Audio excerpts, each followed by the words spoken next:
a look at what's coming in your box this week. We have the most gorgeous collection of seasonal ranunculus.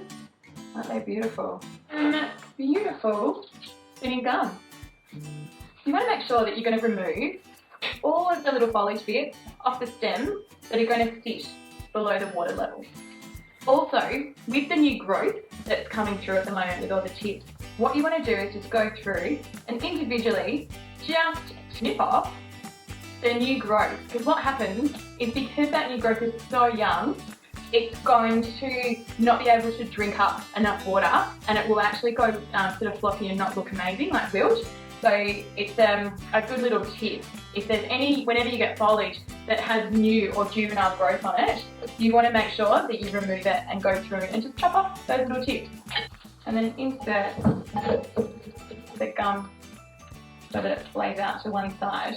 Basically with the ranunculus, if you have any little bits of foliage which are sort of again like the new growth, you just want to remove them, and just by pulling them down and give each stem a little trim, and in it goes.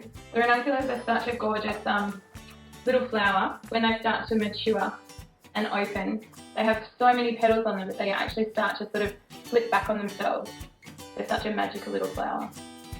If you find certain ranuncula doesn't have as much support as the others, use some of the other flowers or the foliage to make it stand up in the arrangement. Sometimes the ranunculus can be quite unpredictable in the position or what you want them to do.